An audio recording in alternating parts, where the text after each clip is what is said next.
नमस्कार बंधुरा तैरी करे देखाबो आज के आमी आपनादेरके माछेर माथा दिए शीश पालंगेर चच्चड़ी बा छ्याचड़ा जेटाई आपनारा बोले थाकेन। आशा करब आजकेर रेसिपि आपनादेर भालो लागबे। एकबार हलो आमार एई पेंयाज रसुन छाड़ा एई रेसिपिटा तैरी करा देखे निन, ताहले आपनादेरই सुविधा होबे। अनेक समय पेंयाज रसुन दिए किन्तु शाक भालो लागे ना, ताई आसुन आजकेर रेसिपिटा शुरू करी। रेसिपि तैरी करार जोन्नो देखुन कड़ाइते परिमाण मतो सर्षेर तेल दिए दिलाम। तेलटा भालो करे गरम हो जाওয়া पर्यन्त अपेक्षा करते होबे, ताई तेलटा भालो करे गरम करे निচ্ছি।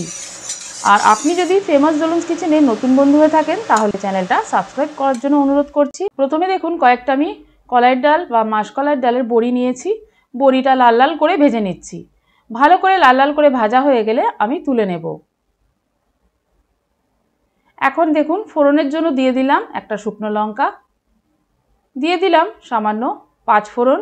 ফোড়ন আর লঙ্কা ভালো করে ভেজে নিয়ে এবার আমি এর মধ্যে দিয়ে দেব কাতলা মাছের মাথা। আমি একদম ডাইরেক্ট মাথাটা এই ফোড়নের পরই ভেজে নিচ্ছি। একটু বড় সাইজের মাথা, তাই এখানে আমি একটাই ব্যবহার করেছি। আর এখানে দেখুন সমস্ত সবজিগুলো দিয়ে দিলাম। দেওয়ার পর সামান্য নুন হলুদ দিয়ে দিচ্ছি।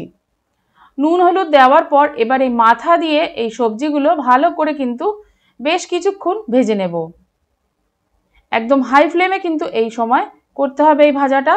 ভাজা ভাজা হয়ে গেছে, দিয়ে দিলাম এখানে জিরে আদা শুকনো লঙ্কা বাটা। দেওয়ার পর এখানে একবারে ভালো করে মশলাটা যাতে কষা হয় তার জন্য আমি ঢাকা দিয়ে দিলাম। আর এইভাবেই আপনারা ঢেকে ঢেকে রান্না করবেন, তাহলে দেখবেন মশলা যত ভালো কষা হবে না তত ভালো আপনার শাকের চচ্চড়িটা খেতে ভালো হবে। আর আমার চ্যানেলে শাকের আরও অনেক রকমের রেসিপি আছে, আপনারা চাইলে কিন্তু দেখে নিতে পারেন।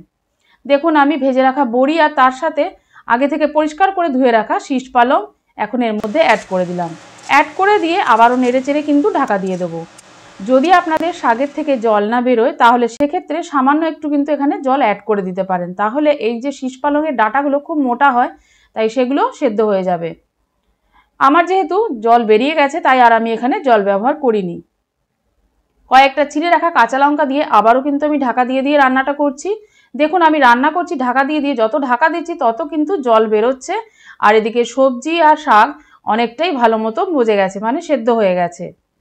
এবার দেখুন নাড়াচাড়া দিচ্ছি, একদম কিন্তু আমার রান্না অলমোস্ট হয়ে এসছে।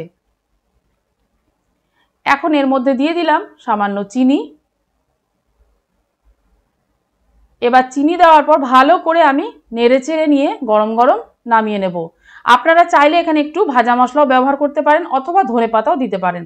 আমি আর এখানে কিছু দিইনি, আপনারা চাইলে কিন্তু ব্যবহার করতে পারেন। দেখুন তৈরি হয়ে গেল। ভালো লাগলো আশা করি আজকের রেসিপি। ভালো লাগলে কিন্তু আমার চ্যানেলটি সাবস্ক্রাইব করে নেবেন। আজকের মতো এই পর্যন্তই, ধন্যবাদ।